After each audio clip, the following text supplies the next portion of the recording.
नमस्कार, आप देख रहे हैं हल्ला बोल। आपके साथ मैं हूं अंजना ओम कश्यप। अब की बार हिंदू एकता पर आर पार। आज हल्ला बोल में हम इस सवाल पर चर्चा करेंगे कि आखिर चुनावों में बटेंगे तो कटेंगे वाले नारे पर घमासान क्यों है। दरअसल यूपी के सीएम योगी का दिया ये नारा हर दिन नए नए रूप में सामने आ रहा है। कभी ये एक रहेंगे सेफ रहेंगे हो जाता है, कभी बटे हैं तो निर्ममता से कटे हैं हो जाता है, और कभी इसमें बांग्लादेशी घुसपैठियों का मुद्दा भी आ जाता है।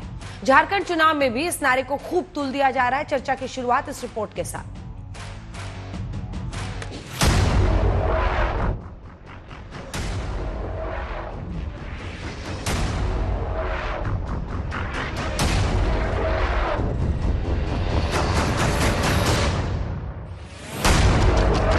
13 नवंबर को यूपी की 9 सीटों पर उपचुनाव पर मतदान तय था, लेकिन अब वोटिंग एक हफ्ते के लिए टाल दी गई। चुनाव आयोग की ओर से कहा गया है कि बीजेपी, कांग्रेस और बीएसपी जैसी पार्टियों ने चिट्ठी लिखकर मतदान की तारीख में बदलाव की मांग की थी। जिन पार्टियों ने चुनाव आयोग को चिट्ठी लिखी थी उनमें समाजवादी पार्टी का नाम नहीं है, लिहाजा जब तारीख बदली गई तो समाजवादी पार्टी ने बीजेपी पर हमला बोल दिया। डेट इसलिए बढ़ाई कि भारतीय जनता पार्टी को भनक पड़ गई कि जो लोग छुट्टी लेकर के आए हैं दिवाली की, भैया दूज की और छठ पूजा की, वो सब लोग इतनी छुट्टी लेकर के आए कि वोट डाल के जाएंगे। तो जब भनक पड़ गई इनको तो इन्होंने चुनाव आयोग से तारीख बदलवा दी। क्या स्थिति है? क्या कुछ 9 की 9 सीटें भारतीय जनता पार्टी जीत रही है, एक तरफा जीत रही है। सपा बौखलाई हुई है, सपा का जनाधार कुछ है नहीं, केवल गुंडे राजकता की बातें कर रहे हैं और पूरी तरह से एक्सपोज हो चुके हैं। इस बीच उत्तर प्रदेश में पोस्टर वॉर जारी है। समाजवादी पार्टी ने नए पोस्टर में अखिलेश यादव को 2024 का जननायक, 2027 का महानायक बता दिया। तो वाराणसी में बीएचयू के बाहर बीजेपी युवा मोर्चा के मंत्री की ओर से जो पोस्टर लगाया गया उसमें बटेंगे तो कटेंगे वाले नारे में बांग्लादेश भी जोड़ दिया गया है। देखिए, जाति में बंटना, क्षेत्र में बंटना, भाषा में बंटना, यही तो भारतीय जनता पार्टी रोकना चाहती है। एक भारत श्रेष्ठ भारत, एक रहेंगे तो सेफ रहेंगे और विकसित भारत बनेगा, आत्मनिर्भर भारत बनेगा, शक्तिशाली भारत बनेगा। ये उपचुनाव उन दो विचारधाराओं के बीच में है जो एक नकारात्मक है और एक सकारात्मक है। लोकसभा चुनाव में जनता सकारात्मक नारे के साथ जुड़ी थी, पीडीए के साथ जुड़ी थी, और उपचुनाव में भी ताकत पीडीए की और बढ़ने जा रही है। भारतीय जनता पार्टी की ताकत और कम होने जा रही है, भाजपा का सूपड़ा साफ होने जा रहा है। पोस्टर भारतीय जनता पार्टी जितने लगाए, स्लोगन चाहे भाजपा चाहे जितने बनाए, लेकिन पीडीए वो बटने वाला नहीं है, वो एकजुट होकर भाजपा को हराने जा रहा है। ध्रुवीकरण की कोशिश सिर्फ यूपी में नहीं बल्कि दूसरे राज्यों में भी है। यूपी सरकार के मुखिया झारखंड में प्रचार के लिए पहुंचे तो बटेंगे तो कटेंगे वाले नारे में बांग्लादेशी घुसपैठियों को भी जोड़ा।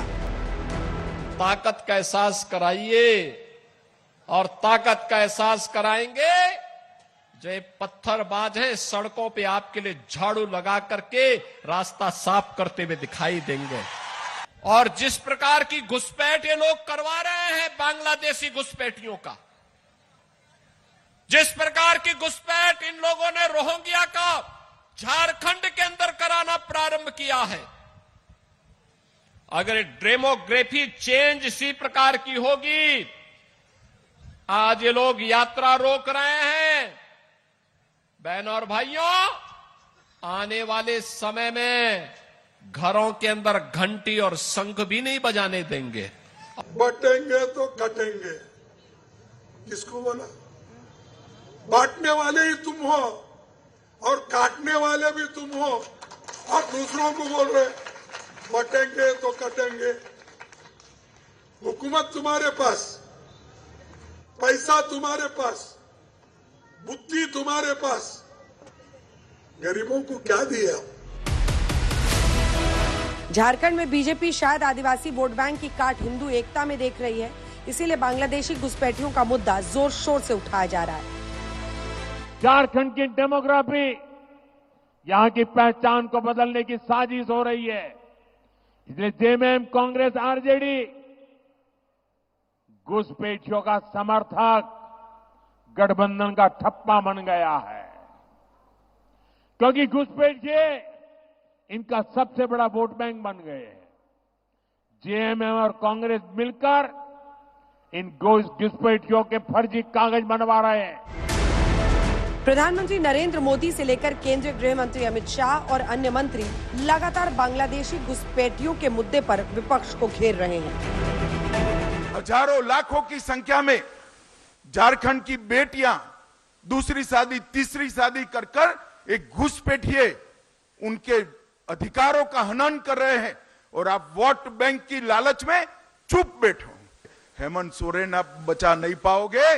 झारखंड में भारतीय जनता पार्टी की सरकार बन रही है। एक एक घुसपैठियों को चुन चुन कर निकालने का काम भारतीय जनता पार्टी करने वाली। स्टेट की गवर्नमेंट, जेएमएम और कांग्रेस इनको प्रश्रय देती है, घुसाती है, बसाती है, आधार कार्ड बनवाती है, वोटर लिस्ट में नाम लिखवाती है, क्योंकि उनका वोट बैंक है। और वो यहां आते हैं।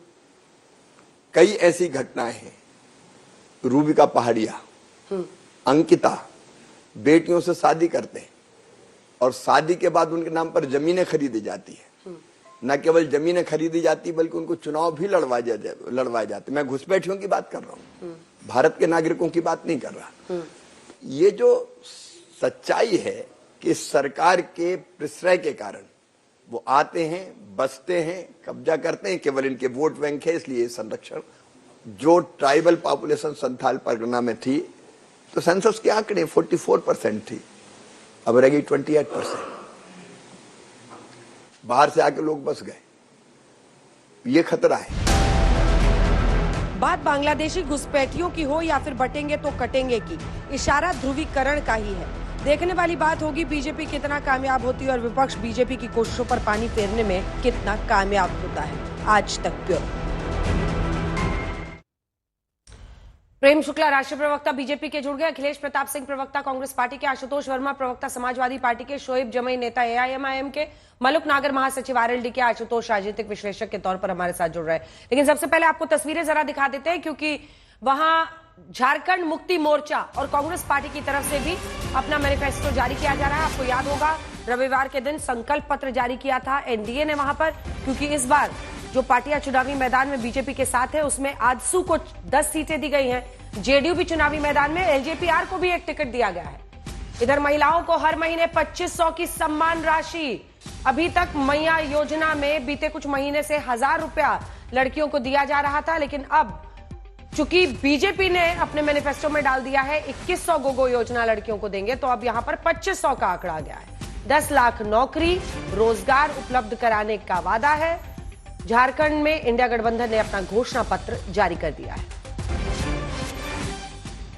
सभी खास मेहमान हमारे साथ जुड़ गए हैं, लेकिन इससे पहले कि हम झारखंड के मुद्दे पर जाएं, एक बार जल्दी से प्रेम शुक्ला जी आपके पास आकर मैं पूछना चाहती हूं, क्योंकि बीजेपी आपको माफ कीजिए समाजवादी पार्टी घेर रही है कि आपने जानबूझकर तारीख आगे बढ़ा दी है। आप लोगों ने यह तारीख आगे बढ़वाई है क्योंकि आप डरे हुए हैं, यह आरोप है अखिलेश यादव का। देखिए, डरे हुए तो स्वयं अखिलेश यादव हैं। तारीख बढ़ाने का जो निर्णय है वो निर्वाचन आयोग का है, और निर्वाचन आयोग में तारीख आगे बढ़ाने का निवेदन अकेले भारतीय जनता पार्टी का नहीं था, ये अन्य कई दलों का भी था, जिसका आपने स्वयं अपनी स्टोरी में जिक्र किया है। अब निर्वाचन आयोग ये सुनिश्चित करता है कि अधिक से अधिक मतदान हो, और अधिक से अधिक मतदान के लिए जो उचित तिथि हो उसका निर्धारण हो। अब अगर निर्वाचन आयोग को तमाम राजनीतिक दलों के संकेत से यह ज्ञात होता है कि 20 नवंबर 13 नवंबर की तुलना में मतदान के लिए अधिक उपयुक्त तिथि है और वो निर्णय लेता है, तो निर्वाचन आयोग का डोमेन है। अब श्रीमान अखिलेश यादव को अगर लगता है कि नहीं 13 ही बेहतर होता, तो उनको भी अपना जो है प्रतिवेदन देना चाहिए था निर्वाचन आयोग को कि नहीं 13 नवंबर ही जो है वह मतदान के लिए 20 नवंबर की तुलना में अधिक जो है उपयुक्त तिथि है। तो उन्होंने तो कोई प्रतिवेदन दिया नहीं, वो बयानबाजी कर रहे हैं, और संवैधानिक संस्थानों के विरुद्ध बयानबाजी करने का एक अभ्यास हो गया इंडिया अलायंस का, उसी का एक नई श्रृंखला है ये। कांग्रेस पार्टी ने भी कहा था ना, जो खबर आई वो यही आई, अखिलेश जी चाहती हूं आप इसकी पुष्टि कर दें। कांग्रेस पार्टी ने भी कहा था ना कि 13 की जगह 20 को हो। ये किसने कहा आपसे? पूछ रही हूं आपसे। ये किसने कहा? कहां से आप ले आई ये सूचना? नहीं, हमसे क्यों पूछ रहे हैं? अफवाह क्यों फैला रही हैं? आप कोई चुनाव आयोग अफवाह से नहीं पूछ के फैला रहा है। बताइए। अखिलेश प्रताप सिंह, आपसे पूछ रही ये हूँ, अगर अफवाह जवाब फैलाने का है काम क्यों कर तो रही हैं? साफ बताइए। नहीं तो हाँ, तो उतना ही बोलिए मुझसे जितना क्यों पूछा पूछ जा रहा रही हैं है। आप? आपकी आप नहीं, क्यों मुझसे क्यों आप पूछ कांग्रेस रही हैं? पार्टी के चुनाव- प्रवक्ता नहीं है क्या? हाँ, तो ये आप मुझसे क्यों पूछ रही हैं? हाँ, मैं आपसे पूछ रही ये हूँ। अफवाह क्यों फैला रही हैं आप? कोई अफवाह नहीं फैला रहा है। नहीं, आप तो अफवाह इसी फैला तरह रहे अफवाह फैला जाता हैं। है। आप लोगों को चुनाव- आदत हो गई हर चुनाव किसी पर आयोग उंगली बताएगा उठाने की। किसने मांगा? हम आपसे लोग मैंने शुरू प्रश्न से पूछा, आप जवाब दीजिए। हमने तो आपके चैनल पे हमने तो आपके साथ पहले दिन चैनल पे कहा था कि ये चिट्ठी पहले दिन इन्होंने लिखी थी कि 1 हफ्ता चुनाव बढ़ा दिया जाए, लेकिन केंद्र की सरकार ने योगी जी की बात नहीं मानी। अब योगी जी दिल्ली में जाके बैठे और अपना उग्र रूप दिखाए होंगे, कोई बात हुई होगी, क्योंकि यूपी में बीजेपी का जब सुपड़ा साफ हुआ अभी लोकसभा चुनाव के बाद, तब योगी ही बीजेपी के एजेंडा तय कर रहे हैं। मोदी जी और मोहन जी उसमें पीछे पीछे पिछले कहार बन के उनकी हाँ में हाँ मिला रहे हैं। तो जब चुनाव आयोग नहीं माना तो इन्होंने दिल्ली जाके कुछ किया। अब क्या किया अंदाजा लगा सकते हैं कि तुरंत 2 ही घंटे में चुनाव की तिथियां बढ़ गई। उतना ही नहीं, जो अप्रूवल डीजीपी की केंद्र सरकार के पास होता था अधिकार, पिछले कई सालों से वो यहाँ यूपी के डीजी कई बदल गए, रिटायर हो गए, लेकिन उनका अप्रूवल नहीं हुआ, उसको बदल करके सीधी ताल ठोक ली केंद्र सरकार के नियमावलियों के विरुद्ध में यूपी की सरकार ने कैबिनेट डिसीजन कर लिया। तो आप खुद ही अंदाजा लगा सकते हैं कि यहां पे क्या हो रहा है। और दूसरी बात देखिए, आप योगी जी की बात सुना रही हैं कि कटेंगे तो बटेंगे, और मौर्य जी डिप्टी सीएम कह रहे हैं ये हमारे पार्टी का नारा ही नहीं है। तो ये आप किसको बता रहे हैं? ये तो अपने पार्टी के लोगों को ही कटने से बचने से बचा रहे हैं। केशव प्रसाद मौर्य जी ने ऑन रिकॉर्ड कहा, इंटरव्यू में कहा कि यह पार्टी का नारा नहीं है। योगी जी नारे तय कर रहे हैं, पिछला घूमने हैं मोदी जी और मोहन भागवत जी, इनकी बात में हाँ में हाँ कर रहे हैं। क्योंकि इस सरकार के बीजेपी के पास, मैं बार बार कहता हूं, पिछले 10 वर्षों से कहता हूं कि 5-6 सब छोड़ दीजिए तो बीजेपी 2 लाइन नहीं बोल सकती। आशुतोष वर्मा जी, सांप्रदायिकता, बांटना, इन सब चीजों को लेकर के सरकार में बैठे हैं, 10 साल होने जा रहा है, अपने सरकार की बात ही नहीं कर पा रहे हैं। हमारे प्रधानमंत्री जी कितनी गिरी हुई बात कर रहे हैं झारखंड में, कैसे शब्दावली का प्रयोग करते हैं। लोकसभा चुनाव में भी देखा आपने कैसे इस तरह से अमर्यादित भाषा का प्रयोग करते हैं। कुछ भी हो, वो देश के प्रधानमंत्री हैं, उनको कम से कम प्रधानमंत्री की गरिमा का ख्याल रखते हुए भाषा का प्रयोग करना चाहिए। लेकिन जब से हारे हैं, जब से बैसाखियों पाए हैं, सारे के सारे भाजपाई बौखलाए हुए हैं। इस तरह से आप शब्दों का आशुतोष प्रयोग वर्मा करते जी, हैं। चलिए ठीक है। आशुतोष वर्मा जी, बढ़ाने की नौबत आई भाई, 2 हफ्ते से ज्यादा, अब 3 हफ्ते का चुनाव प्रचार होगा। अंजना जी, 13 मुझे एक तारीख 10 सेकंड 13 तारीख को हो या 20 को हो, 13 तारीख को हो या 20 को हो, 13 तारीख को हो या 20 को। हाँ प्रेम शुक्ला जी, अंजना जी, 10 जल्दी से सेकंड बोलिए, चाहिए। जल्दी से, सिर्फ 10 सेकंड का जवाब सर। देखिए इनका झूठ, इनकी झूठ देखिए। केरल में उपचुनाव को आगे बढ़ाने के लिए कांग्रेस की तरफ से पत्र लिखा गया कि कलपति राष्ट्रोत्सवम जो है त्योहार है, इसके कारण जो है तिथि 20 तक को बढ़ा दी जाए। केरल की में बाकायदा कांग्रेस का पत्र है, और यहाँ आरएलडी का, बीजेपी का और बीएसपी का पत्र है उत्तर प्रदेश में। और आपके चैनल पर बैठकर आपको अफवाहें फैलाने वाला कह रहा है इनको केरल चुनाव में केरल में बढ़ सकता है, यूपी में नहीं बढ़ सकता। क्या बातें करते भाई। अब देखिए इनका पर्दा फट गया, इनका बुर्का फटा, इनका कैसे झूठ बोलते हैं। आपको कह रहे थे आप अफवाहें फैला रही हैं, केरल में बढ़ना चाहिए, यूपी में नहीं बढ़ना चाहिए। गजब बातें कर रहे हैं भाई। ये केरल के त्योहार है, यूपी के त्योहार नहीं है। क्या बातें करते हैं अखिलेश जी। तो इतना लेट क्यों बढ़ाया फिर? आपकी सरकार ने तो तभी लिख के यूपी का दिया था, उसी समय क्यों नहीं बढ़ाया गया? निर्वाचन आयोग क्या नियम है? 14 दिन से ज्यादा फिर चुनाव प्रचार होगा होगा यूपी में। बकवास कर रहे हैं, तर्क निर्वाचन आयोग का भी अब आप बकवास कर रहे हैं, तर्क नहीं। आयोग भी एक नियम अब आपका बुर्का फाड़ दिया मैंने। अब निर्वाचन आयोग भी एक नियमों के तहत बंधा हुआ है। 2 हफ्ते चुनाव प्रचार के लिए मिलते हैं, अब 1 हफ्ते और चुनाव प्रचार के लिए बढ़ेंगे। ये कैसे वो पत्र तो आपकी सरकार ने पहले ही दी थी, केंद्र में आपकी सरकार थी, तो तभी क्यों नहीं बढ़ाया? तभी क्यों नहीं बढ़ाया? आए बाएं साएं मिस्टर आए बाएं साएं, मिस्टर आए बाएं साएं, एक हफ्ते पहले क्यों नहीं बढ़ाया? जब अखिलेश जी, जब जो है अखिलेश जी, मुख्यमंत्री चिट्ठी लेकर कोई सुनने गोलपोस्ट बदलिए, गोलपोस्ट लेके भाग जाइए, क्योंकि आप तो इसीलिए मैंने बोला भी है, जो कांग्रेस की तरफ से केरल में चिट्ठी लिखी गई है वो चिट्ठी दिखाएं स्क्रीन पर, फिर पता चलेगा जनता को कौन अफवाह फैलाता है।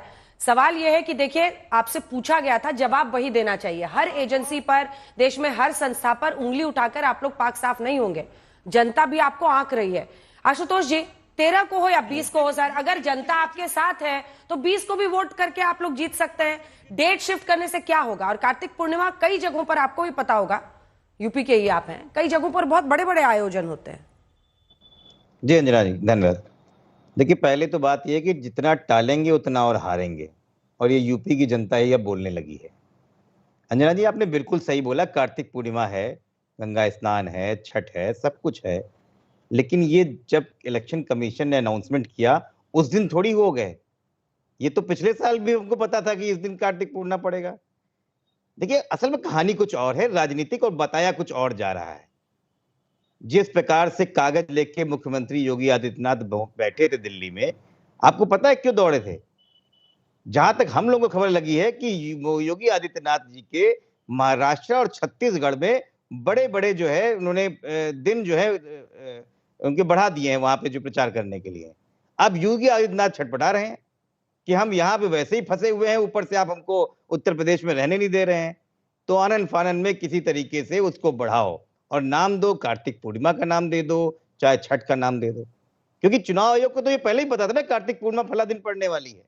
लेकिन खैर, हम उससे बहुत नहीं जाते, क्योंकि हमको पता है कि जितना ये टालेंगे उतना ये हारेंगे। चलिए, मिल्कीपुर के चुनाव पहले भी नहीं करवा पा रहे थे, अब ये भी भागने की दौर है।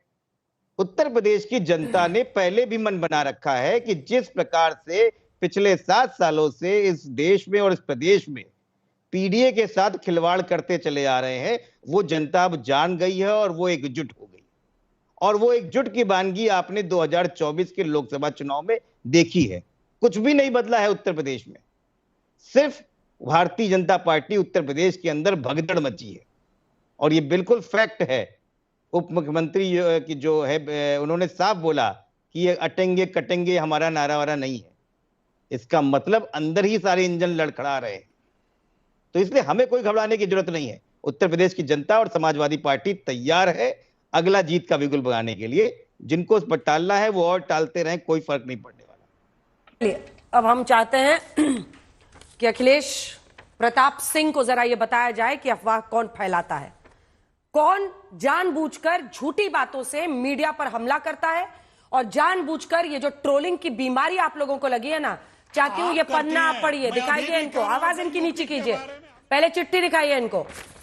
ये चिट्ठी चुनाव आयोग का है, इलेक्शन कमीशन ऑफ इंडिया की तरफ से आई हुई ये चिट्ठी। जैसे ही मुमकिन हो स्क्रीन पर दिखाइएगा ताकि हमारे, ये देखिए, और ये देखिए ऊपर तक ले जाइएगा, ये दूसरे पैराग्राफ की दूसरी लाइन है।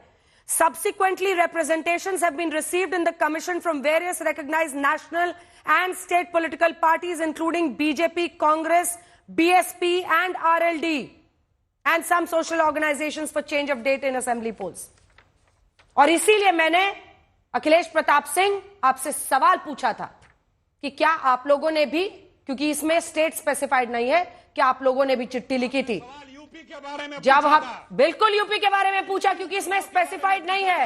यूपी उपचुनाव के बारे में कोई पत्र लिखा हो तो बताएं, क्योंकि इसमें नहीं स्पेसिफाइड है। के बारे में आपने सवाल पूछा था, इसमें यूपी स्पेसिफाइड नहीं है। लिखा हो तो बताएं आप। इसमें यूपी स्पेसिफाइड नहीं है मिस्टर। हाँ, तो आपने यूपी का पूछा था। हाँ, यूपी का पूछा, यही तो बता रही हूँ। आवाज नीचे कीजिए इनकी, इनको चिल्लाने की बड़ी आदत है। और ये मत सोचिएगा कि आप लोग टीवी पर आकर चिल्लाएंगे तो आपके दबाव में आ जाएंगे। क्योंकि इसमें यूपी स्पेसिफाइड नहीं है, इसलिए मैंने आपसे सवाल पूछा। मैंने कोई आरोप नहीं लगाया, मैंने सिर्फ सवाल पूछा था। और सवाल का जवाब देने के लिए आप आते हैं अपनी पार्टी की तरफ से, ना कि दूसरों पर चिल्लाने के लिए और हर किसी पर मिट्टी उछालने के लिए। इस बात का आगे से ख्याल रखिएगा। कुछ भी बोलकर आप नहीं निकल सकते हैं। बाकी मेहमानों को दिखाइए, बाकी मेहमानों को दिखाइए। आशुतोष जी, मुद्दा एक और जो उठ रहा है, खास तौर पर अगर हम देखें अब बांग्लादेशी घुसपैठियों का। अब ये देखिए, बांग्लादेशी घुसपैठियों के मुद्दे पर हम लोग आ जाते हैं, क्योंकि उस मुद्दे को बढ़ चढ़कर देखिए, इलीगल इमिग्रेशन आशुतोष जी, अमेरिका जैसे देशों में भी बड़ा मुद्दा है, क्योंकि जो देश के संसाधन होते हैं उस पर खींचतान बढ़ती है, और खींचतान बढ़ने के बाद जो वहां के निवासी हैं जाहिर तौर पर उनके लिए मुश्किल होती है। अब ये देखिए, ये मैंने घुसपैठ की जांच पर सुप्रीम कोर्ट पहुंची है झारखंड सरकार। 29 सितंबर को बांग्लादेशी घुसपैठ पर झारखंड हाईकोर्ट ने फैक्ट फाइंडिंग कमेटी के गठन का आदेश दिया था। इसकी गंभीरता को ही तो देखते हुए दिया था ना। संथाल परगना के इलाके में 44 से 28% आ गई है आदिवासी पॉपुलेशन। अब देखिए, झारखंड में घुसपैठ की जांच के खिलाफ हेमंत सोरेन सरकार कोर्ट पहुंचती है, सुप्रीम कोर्ट पहुंचती है, राज्य सरकार में जो फैक्ट फाइंडिंग कमेटी बनाने के हाईकोर्ट का आदेश है उसको चैलेंज करते हुए पहुंचती है। अब 8 नवंबर को इसकी सुनवाई होगी और झारखंड सरकार की तरफ से कपिल सिब्बल ने सुप्रीम कोर्ट के सामने यह मामला रखा है। क्या यह शक नहीं पैदा करता है, अगर फैक्ट फाइंडिंग कमेटी तो बननी है, उसके खिलाफ सरकार का कोर्ट में पहुंचना क्या कहता है? नीना जी, 2-3 सवाल हैं। पहली बात तो यह है कि घुसपैठ कोई हिंदुस्तान के अंदर से तो हो नहीं रही है, अंतर्राष्ट्रीय सीमा क्रॉस कर ही कोई आदमी आएगा। नहीं, बांग्लादेश की जो अंतर्राष्ट्रीय सीमा है उसको पार करके ही कोई हिंदुस्तान के अंदर आएगा, और जो आएगा उसको ही घुसपैठिया कहा जाएगा। भारत का नागरिक अगर कश्मीर से कन्याकुमारी तक कहीं भी जाता है ना तो उसको घुसपैठिया कहा जाता है, और ना ही उसके आने जाने पर किसी तरीके का कोई प्रतिबंध है। तो प्रश्न इसी बात को लेकर यह है कि ये अंतर्राष्ट्रीय जो सीमा है उसकी सुरक्षा की जिम्मेदारी किसकी है, और अगर पिछले 10 सालों में या पिछले 20 सालों में लगातार वहां से घुसपैठिए आ रहे बांग्लादेश से, तो ये जवाबदेही तो केंद्र सरकार की बनती है। अगर 2014 के पहले से घुसपैठिया है तो मनमोहन सिंह सरकार की जिम्मेदारी, उसके पहले से अगर आए तो अटल बिहारी वाजपेयी सरकार की जिम्मेदारी, उसके पहले से अगर आए तो यूनाइटेड फ्रंट सरकार की जिम्मेदारी है, और 2014 से अगर इधर आए तो फिर नरेंद्र मोदी सरकार की जिम्मेदारी है। तो ये असफलता तो केंद्र सरकार की है, इसके लिए राज्य सरकारों को आप दोषी नहीं ठहरा सकते। पहला प्रश्न इसी बात को लेकर ही है। दूसरी बात, बांग्लादेश के घुसपैठियों का प्रश्न 1971 के पहले से लगातार उठता रहा है, और इसको लेकर असम के अंदर एक बड़ा आंदोलन भी चलता रहा है। प्रश्न इसी बात को लेकर यह है कि अगर कोई सरकार या कोई मुद्दा अगर उसको लगातार उठा रहा है तो क्या इसकी स्टडी की गई है कि कितनी संख्या में बांग्लादेशी घुसपैठी यहां पर आए हैं। इसकी जहां तक मेरी जानकारी है अभी तक इसको लेकर किसी तरीके की ना तो कोई रिसर्च की गई, ना कोई इंक्वायरी की गई। नहीं, कोई डेटा नहीं है, कोई डेटा नहीं। तो अब जब डेटा नहीं है तो भाई 10 साल से तो नरेंद्र मोदी जी की सरकार थी, आज वो खुद ही घुसपैठियों के सवाल को खड़ा करें तो क्या अपनी सरकार को कटघरे में खड़ा कर रहे हैं? वो जवाब दीजिए प्रेम। अगर कटघरे में खड़ा कर रहे हैं तो ये ठीक बात नहीं। चौथी बात क्या है कि चलिए मान लीजिए घुसपैठिए देश के अंदर आ गए, मान लेता हूं आपकी बात है, इसमें कोई दो राय नहीं है। तो एनआईए नाम की एक संस्था का गठन किया गया है जिसका काम है कि वो जो टेररिज्म के सवालों को जुड़े सवाल है उससे जुड़े, या अगर चलिए मान लिया एनआईए भी नहीं है, दूसरी संस्थाएं भी हैं, उन्होंने कितने घुसपैठियों को देश के अंदर पकड़ा है, गिरफ्तार किया है और उनको जेल भेजा है। पांचवा प्रश्न इसी बात को लेकर यह है कि पिछले 10 साल में ऐसे कितने बांग्लादेशी घुसपैठिए पकड़े गए हैं जिनको बांग्लादेश की सीमा में ले जाके छोड़ा गया है। तो ये सारे डेटा पब्लिक में आने चाहिए, तब तो अगर डिबेट हो तो बात बनती है, अन्यथा तो यही कहा जाएगा चुनावी मुद्दा है। अब जवाब दीजिए इसका प्रेम शुक्ला जी, उसके बाद मैं अन्य मेहमानों के पास जाऊंगी, क्योंकि देखिए अब किसी भी देश के किसी कोने से, देश के किसी कोने से अगर आपने बांग्लादेशी घुसपैठियों को हटाया हो, कुछ किया हो इस मुद्दे पर तो बताइए, वरना रोकने की जिम्मेदारी तो आपकी है घुसपैठ अगर हो रहा है तो। अब जी नहीं, निश्चित है, और 2014 के बाद घुसपैठ समाप्त प्राय है। 2014 के पहले की घुसपैठी है। और श्री प्रकाश जायसवाल जो डॉक्टर मनमोहन सिंह की सरकार में गृह राज्य मंत्री थे, उन्होंने संसद के सामने कहा था कि 4 करोड़ से अधिक बांग्लादेशी घुसपैठिए भारत में आए। इसको डाटा माना जाए कि नहीं माना जाए। अब उन 4 करोड़ घुसपैठियों को उनकी शिनाख्त होनी चाहिए कि नहीं होनी चाहिए, और अगर फैक्ट फाइंडिंग कमेटी अगर हाईकोर्ट बनाने का आदेश देता है और उसके खिलाफ अगर झारखंड मुक्ति मोर्चा और कांग्रेस की सरकार जाती है तो उनके इरादों पर संदेह होना चाहिए कि नहीं होना चाहिए।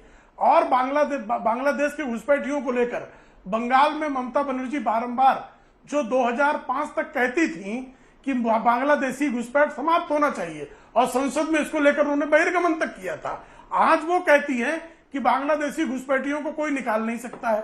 बांग्लादेशी घुसपैठियों के समर्थन से जो है आप डुबरी में रबीकुल हसन किस तरह से चुनाव जीतते हैं कि उनको जो है धुबरी में घुसपैठियों को बसाने का काम जिन अजमल ने किया था उन मौलाना अजमल को हराकर वहां पर कांग्रेस का कैंडिडेट जीता। और कांग्रेस के लोगों को लगातार जो है, जिन जिन राज्यों में कांग्रेस की सरकारें रही है, असम में घुसपैठियों को समर्थन संरक्षण देने का काम किसने किया? वो कांग्रेस की सरकारें लगातार रही है कि नहीं रही है? बंगाल में कौन दे रहा है?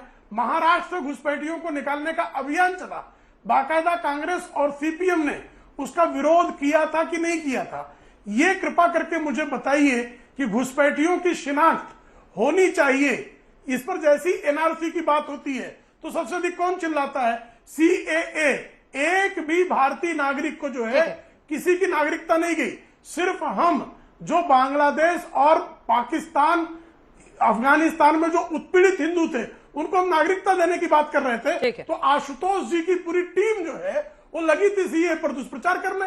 अभी एनआरसी का नाम ले लें, चिल्लाने लगते हैं। एनआरसी सीए का विरोध कौन लोग करते हैं? ठीक है आशुतोष जी, छोटा सा जवाब, फिर मैं अन्य मेहमानों के पास जाऊंगी। छोटा सा जवाब। नहीं, पहली बात तो ये कि भाई मेरे सवाल का जवाब इन्होंने नहीं दिया। चलिए मान लेता हूं 10 साल से हिंदुस्तान के अंदर बांग्लादेशी घुसपैठिए नहीं आए। कितने घुसपैठियों की पहचान की गई, उनकी कोई शिनाख्त है क्या? और जो असम के अंदर हुआ उसमें ज्यादातर घुसपैठ करने वालों की संख्या में तो हिंदू थे, और उसके बाद सारा हंगामा मचा। तो ये घुसपैठिए अगर मुसलमान हैं या हिंदू हैं तो ये कम से कम देश के नागरिक तो नहीं है ना, इनको देश की नागरिकता मिलनी चाहिए क्योंकि घुसपैठिए हैं, और घुसपैठिए जहां भी आएंगे वो देश का नुकसान करेंगे। तो मेरा प्रश्न इसी बात को लेकर है, पिछले 10 सालों में कितने घुसपैठियों की पहचान हुई? दूसरा सवाल यह कि उनमें से कितने बांग्लादेशी घुसपैठियों को वापस बांग्लादेश भेजा गया, या इस संदर्भ में बांग्लादेश की सरकार से क्या बात की गई? क्योंकि मेरी जानकारी के हिसाब से पिछले 10 साल में एक बार भी सिर्फ 2 लाइन का जवाब बांग्लादेश की सरकार से नहीं कहा है कि आप अपने घुसपैठियों को वापस लीजिए। उल्टे बांग्लादेश की सरकार ने अमित शाह के बयान पे जबरदस्त टिप्पणी की है और कहा है कि इस तरीके की बातें नहीं होनी चाहिए। ये बांग्लादेश की सरकार का बयान है, मैं अभी आपके सामने दिखा देता हूं। और अमित शाह के बयान पे आपत्ति की। तो क्या अब जो घुसपैठियों की बात की जा रही है बांग्लादेशी शब्द लगाया जा रहा है, नहीं लगाया जा रहा? आशुतोष जी डर जाए, ठीक है। प्रेम शुक्ला जी, डरने का काम बांग्लादेशियों को शिनाख्त होनी चाहिए कि नहीं? तो आपकी राजनीति चलती है ना, आपका प्रवक्ता पद सकता है। काहे चिल्ला रहे हो भाई? नहीं, मैं ये कह रहा हूं कि बिना आशुतोष का नाम लिए नाम है क्या? तो आप प्रवक्ता इतना काहे चिढ़ जाते हैं? नाम लेते चिढ़ क्यों जाते इतना? तो मुझे लोग अरे आप अब लो गजब की समस्या है, गजब का भ्रम है आपको। गजब का भ्रम, आपको तो कोई नौकरी पर रख नहीं रहा ना, क्या करे? आपको तो नौकरी पर रख नहीं रहा। आशुतोष जी का नाम अस्पृश्य है, नहीं लेना चाहिए। लीजिए अछूत नाम नहीं है ना भाई आपका। अरे भाई हम लोग अछूत नहीं मानते, आपको होगा अछूत, आप छूत में विश्वास रखते होंगे। मैं प्रोग्रेसिव व्यक्ति हूँ, मैं नाम लेने में क्या प्रॉब्लम है आपको?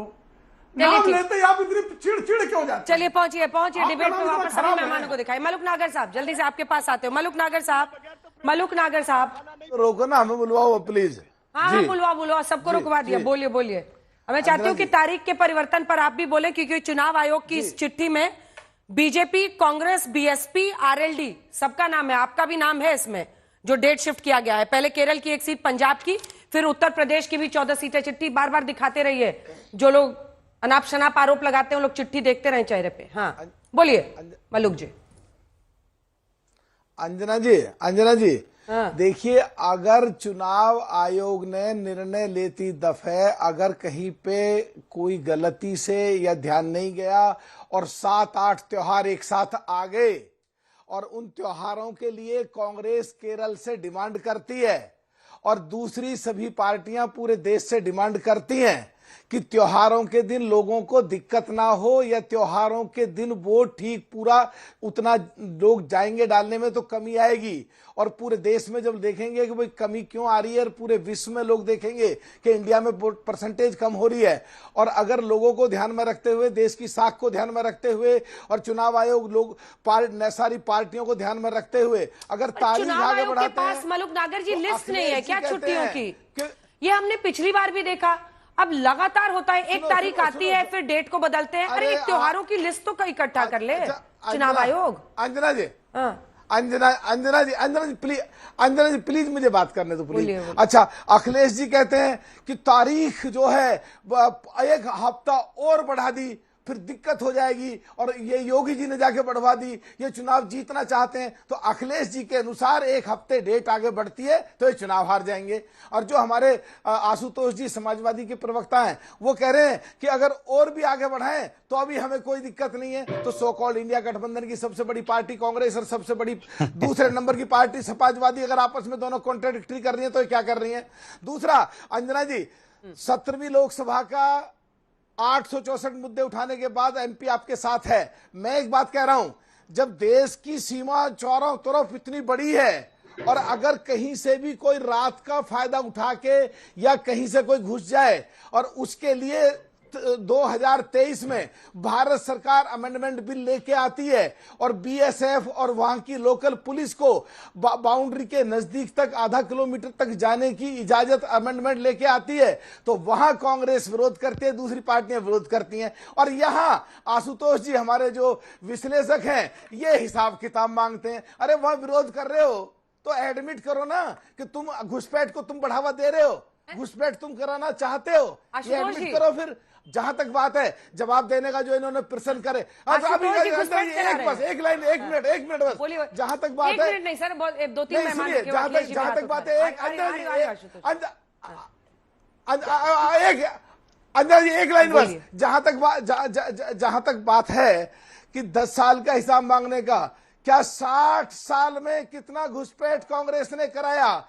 क्या 10 साल के बजाय 60 साल का हिसाब देने के लिए तैयार है? आशुतोष जी जो बिल्कुल एक तरफा इनकी छवि तो इतने पिछड़े दलितों के मुद्दे उठाते हैं, हम बहुत बढ़िया मानते हैं, पर ये बायस्ड होकर एक तरफ को ही क्यों जाते हैं? जो सही बात है उसे क्यों नहीं करते हैं? ये तो किसी राजनीतिक पार्टी में भी नहीं है, ये तो न्यूट्रल है, ये बायस्ड होकर एक तरफ क्यों बात करते हैं? ये आशुतोष जी से जानना चाहता हूँ। आशुतोष जी 2 लाइन का जवाब, चूंकि आप पर पर्सनल अटैक है। नहीं, मैं मलूक जी की बातों को मैं बुरा नहीं मानता। देखिए, महत्वपूर्ण सवाल के जो डेट के संदर्भ में एक छोटी सी बात बता देता हूं, 10 सेकंड मुझे दीजिएगा, सिर्फ इसलिए क्योंकि चुनाव आयोग ने अगर चुनाव की तिथि घोषित करने के पहले अगर ऑल पार्टी मीटिंग बुलाई होती, कंसर्न राज्यों के डीजीपी और चीफ सेक्रेटरी से बात की होती तो उनको ये तिथि घोषित करने में किसी तरीके की प्रॉब्लम नहीं होती।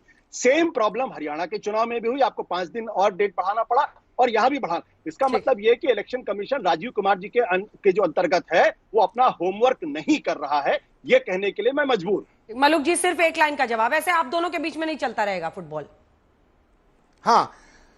हाँ, नहीं ये देखिए, नहीं आशुतोष जी की बात ये काफी सही है, लेकिन आशुतोष जी के द्वारा ये deem to be admit fact है कि अगर तारीख आगे बढ़ी है तो कोई गलत काम नहीं हुआ है। कांग्रेस या दूसरी पार्टी बगैर मतलब का बमंडर उठा रही है। तो आशुतोष जी की बात एक बार शोएब जमई जी बोल रहे हैं, उसके बाद से आशुतोष जी आपके पास भी, अखिलेश जी आपके पास भी आ रही हूँ। शोएब जमई जी, क्या आपके लिए बांग्लादेशी घुसपैठ इस देश में गंभीर मुद्दा है या नहीं है? अमेरिका जैसे मुल्कों में भी चुनाव में इलीगल इमिग्रेशन सबसे बड़ा इलेक्शन वो रहता है और कोई भी मुल्क, बड़ा से बड़ा मुल्क भी ऐसा एयर टाइट सरहद नहीं बना पाता है कि पूरी तरह से इन्फिल्ट्रेशन को रोक पाए। ये एक बड़ा चैलेंज हर देश के लिए है। ये समझते हुए आपकी नजर में क्या अवैध घुसपैठ गंभीर मुद्दा है या नहीं है? अंजना जी बहुत बहुत शुक्रिया। देखिए, ये जो घुसपैठ के बारे में मुद्दा है ये झारखंड के संदर्भ में चल रहा है। इस वक्त बीजेपी उसको उठा रही। मुझे लगता है इस पैनल में मैं ही एक ऐसा व्यक्ति हूं जिसकी पैदाइश झारखंड में हुई। मेरी पैदाइश झारखंड के गिरिडीह डिस्ट्रिक्ट में हुई, आज भी हमारा परिवार वहां रहता है। तो हमने बचपन से लेकर जो भी झारखंड में सब कुछ देखा है और बहुत करीब से समझते हैं। तो मैं एक बात आप लोगों को हकीकत बता रहा हूं, जो देश की जनता और झारखंड के लोग भी इस बात को समझेंगे कि घुसपैठ असल में बांग्लादेशी लोगों का नहीं हुआ झारखंड में। घुसपैठ गुजरात का और मोदी जी के दोस्तों का हुआ। जब बीजेपी की सरकार थी तो अडानी को फैक्ट्री दी गई गोड्डा में, और गोड्डा में जो पावर प्लांट है अडानी का, वहां से बांग्लादेश को बिजली सप्लाई होता है और भारत में कुछ नहीं मिलता। और उस गोड्डा के फैक्ट्री में, पावर प्लांट में झारखंड का किसी भी आदमी को नौकरी नहीं दिया जाता। सारे उच्च पदों पर जो है वो झारखंड से दूसरे लोगों को, जो बाहरी लोग हैं, उनको नौकरी दिया गया। क्यों? नंबर 1। अब यहाँ पे 1932 की खतियान नीचे कीजिएगा। शोएब जमई जी, आप भारत के नागरिक हैं या नहीं है? आपको अवैध घुसपैठ और गुजरात से आए हुए लोग में फर्क नहीं दिखाई दे रहा है? मतलब इस देश में क्या अलग अलग राज्यों में लोग जा नहीं सकते हैं? आप खुद कह रहे हैं आप वहां के हैं, गिरिडीह के, और आप अभी कहीं और आकर बसे हुए हैं और मुझे जितना पता है दिल्ली में रह रहे हैं, तो आप अवैध घुसपैठिए हो गए। थोड़ा तो सोच समझ के आप लोग बात किया कीजिए। खुद ऐसे लोग हैं आप लोग जो एक राज्य से दूसरे राज्य में गए हुए हैं, फिर गुजरात से आए हुए लोग वहां अवैध घुसपैठ कर रहे हैं, कुछ भी आप लोग बोलते हैं। एआईएमआईएम के नेता अपने आप को कहते हैं। वापस आ रही हूं आपके पास से आशुतोष वर्मा जी। सवाल यह है कि योगी आदित्यनाथ मुख्यमंत्री साहब ने जो झारखंड में बोला, उन्होंने अपने ही नारे का एक्सटेंशन किया है, बटेंगे तो कटेंगे। और उसके आगे वो कह रहे हैं कि जब जब हम बटे हैं बड़े निर्ममता से कटे हैं, ऐसा दिन आएगा जब मंदिरों में शंख और घंटी नहीं बजा पाएंगे। वहां से उन्होंने इसको अवैध घुसपैठ से जोड़ा है। आरोप ये बीजेपी का है, देखिए, और आरोप के साथ नंबर्स भी हैं। 44% जो आदिवासी पॉपुलेशन था संताल परगना में, वो 26 से 28% रह गया है। अब इसी के साथ ये सवाल उठता है ना कि आखिर अगर अवैध घुसपैठ के बाद लोग आते हैं, उनका वोटर आई कार्ड कैसे बन जाता है? ये मुद्दा बीजेपी उठा रही है। देखिए अंजना जी, दो चीजें, सवाल बहुत वाजिब है और इसका सवाल का जवाब भारतीय जनता पार्टी के प्रवक्ताओं को उनको देना चाहिए कि 2014 में जब मोदी सरकार बनी तो 2014 में ही बीजेपी की सरकार भी झारखंड में थी। 2014 से 19 तक तो ये डबल इंजन की सरकार चलाते थे, जिसपे आप लोग बहुत कहते थे कि डबल इंजन की सरकार में सब कुछ अच्छा होता है। फिर अवैध घुसपैठिए कैसे आ रहे थे? क्या भारतीय जनता पार्टी का यह प्रायोजित कार्यक्रम क्या कि पहले अवैध घुसपैठियों को अंदर घुसेड़ेंगे और फिर उसके खिलाफ हम बिल्कुल भेजेंगे और फिर हम उसकी लड़ाई लड़ेंगे? क्योंकि ऐसा कैसे हो सकता है कि सरकार तो 56 इंच वाले की हो और उस पर अवैध घुसपैठिए भी अंदर आ रहे हो? तो कहीं ना कहीं विरोधाभास है। भाई, हमारा देश में आज सबसे बड़ी परेशानी क्या है कि आपकी अंतर्राष्ट्रीय सीमाओं में जितने भी भारत के आप हमारे नेबर्स हैं, उसमें किसी के साथ संबंध अच्छे नहीं है। लेकिन आपने विदेश मंत्री बनाया है एस जयशंकर को, जो एक्सपर्ट है उसके। आप लगातार घुसपैठियों की बात करते हैं, सरकार 10 साल से आप चला रहे हैं। और उत्तर प्रदेश के मुख्यमंत्री बटेंगे कटेंगे किस संदर्भ में बोल रहे हैं वो आपको ही पता है। देखिए, कहीं ना कहीं परेशानी और गिरी हुई राजनीति का ये सहारा है। हिंदुत्व के नाम पे पोलराइजेशन करो, सांप्रदायिकता लेके आओ, और सांप्रदायिकता लेके आओगे तभी ध्रुवीकरण होगा और तभी राजनीति होगी। ठीक है। और कहीं ना कहीं भारतीय जनता पार्टी अपने, जिसको कहते हैं ना कि लास्ट अपना जो एरो है, वो इसको यूज कर रहे हैं। ठीक है। मुझे लगता है कि बहुत खतरनाक है देश के लिए कि देश में जब जब भारतीय जनता पार्टी चुनाव में जाती है तब तक हिंदू खतरे में आता है, और जब जब ये बाहर चले जाते हैं तब इनको ये याद नहीं आती है। भारतीय जनता पार्टी का ये घिनौना काम इस देश के अंदर जो सांप्रदायिक माहौल बिगाड़ती है, उसमें गोपाल मिश्रा जैसे बच्चों का खुद की हत्या होती है। मुझे लगता है कि इनको सोचना चाहिए कि हम देश को कहां लेके जा रहे हैं। कोई बेरोजगारी की बात नहीं कर रहा है, कोई महंगाई की बात नहीं कर रहा है, कोई पेट्रोल डीजल की बात नहीं कर रहा है, लेकिन सबको कटेंगे बटेंगे याद आ रही है। और आज तक की राजनीति का भारतीय जनता पार्टी का निकृष्टतम नारा है कि कोई पॉजिटिव नारा नहीं दे रहे हैं। बढ़ेंगे, चलेंगे, बोलेंगे, साथ में चलेंगे। आशुतोष जी, आपकी पार्टी भी, एक बार आशुतोष जी को दिखाइए मेरे साथ। आशुतोष जी, आपकी पार्टी भी उनके एक पोस्टर के बाद मैंने 5 पोस्टर निकाल गई, ना बटेंगे ना कटेंगे, मतलब एक के बाद एक। उसमें आप लोग भी जुमलाबाजी जोड़ जोड़ के पोस्टर लगा रहे हैं। उस पोस्टर को आप लोग भी इग्नोर नहीं कर रहे हैं। रोज एक बार जवाब देते हैं आपके पार्टी से कोई ना कोई, रोज उस पर एक नया पोस्टर लग जाता है आपकी पार्टी की तरफ से। क्यों फिर इतना तवज्जो देना अगर ये वाकई इतना ध्रुवीकरण वाला? अंजना जी, ये बड़ा वाजिब सवाल है कि जो गलती कर रहा है हम उसको टोके ना, और गलती वाले से सवाल ना हो, जो टोक रहा है उससे सवाल। आप सवाल क्यों कर रहे हो? आप देश की गंगा जमनी तहजीब पे लगातार अटैक कर रहे हो, आप उल्टे सीधे नारे गढ़ रहे हो और उसको लेके चुनाव में चल रहे हो। और प्रदेश की सबसे बड़ी विपक्षी पार्टी, देश की सबसे बड़ी तीसरी पार्टी अगर सवाल पूछ रही है तो सवाल समाजवादी पार्टी से पूछो। अरे एक बार आप तो पूछिए जाके कि ये कटेंगे बटेंगे क्या है? कौन कट गया है इस देश में? क्या समाजवादी पार्टी जीत गई है? इतना दुख लग गया। इसके बाद अखिलेश जी फौरन आपके पास आऊंगी। बताइए कौन बट रहा है, कौन कट रहा है? खुल के बताइए ना आप लोग जो चाहते हैं। कास्ट सेंसस के खिलाफ ये आपका हथियार है, एकदम हाँ खुल के बताइए। मतलब कौन बट रहा है, कौन काट रहा है, क्या है बताइए, आज डिकोड कीजिए। एकदम खुलकर बताते हैं। इसके बाद फौरन आ रही हूं अखिलेश। मुंबई में बमकांड करके जब समाजवादी पार्टी के अबू हासिम आजमी के षड्यंत्र से जब इस मुंबई शहर में आतंकवादी वारदात हुई तो 250 लोग कौन काट के गया था, कौन मारे गए थे, किसके चीतड़े उड़े थे, वो कौन थे? और जुमे की नमाज के समय, रोजे के समय, जुमा का दिन देखकर बमकांड करने वाले लोग कौन थे? और उस याकूब मेमन को जब फांसी की सजा हुई तो उसकी शव यात्रा में अल्लाह अकबर नारा के नारे लगाने वाले सपाई कौन थे, क्यों कर रहे थे वो? राम जन्मभूमि पर आतंकी हमला करने वाले का मजहब पूछकर उसको छोड़ने वाले कौन लोग थे? कौन लोग थे जो अफजल हम शर्मिंदा है तेरे कातिल जिंदा है का नारे लगा रहे थे? वो कौन लोग थे जो अजमल कसाब जिसने सैकड़ों लोगों की लाशें बिछाई, उस अजमल कसाब को मृत्यु दंड नहीं मिलना चाहिए? इसके लिए आशुतोष एक बार रुक जाइए, आशुतोष जी थोड़ा रुक जाइए, अखिलेश जी बहुत देर से नहीं बोल पाए, जवाब दे ले उसके बाद लोग थे जो श्रमजीवी बम कांड के जो है अभियुक्तों की मदद करना चाह रहे थे? अखिलेश जी भी इसी का जवाब देंगे। आशुतोष जी एक ही बात होगी आप दोनों की। अखिलेश जी बोलिए। समाजवादी पार्टी देखिए बीजेपी इस बार सोच रही है कि कास्ट सेंसस का मुद्दा जिस तरह से यूपी में परेशान कर गया पिछली बार, हिंदू एकता के जरिए वो चुनावी रणनीति में घुसने के लिए ये नारा लेकर आए हैं अखिलेश जी, और ये पहुंच गया बांग्लादेशी घुसपैठियों तक। देखिए 10 साढ़े 10 सालों से सत्ता में बीजेपी बैठी है और अभी भी पिछली सरकारों का रोना रो रहे हैं। आप घुसपैठ पे क्या कार्रवाई किए, क्या काम किए, कहां तक पहुंचे, जिसके बारे में आप हमेशा बोलते रहे हैं। और पहले देखिए एक मुहावरा गांव में होता था कि मुल्ला का दौड़ मस्जिद तक। इन लोगों ने जो कटे कटे की बात कर रहे हैं, इन लोगों ने भाजपाइयों की दौड़ मस्जिद तक कर दी है। नारा बदल गया है, मुल्ला की जगह पे भाजपाई। कोई भी हमारा त्योहार आ रहा है मस्जिद पे जा रहे हैं।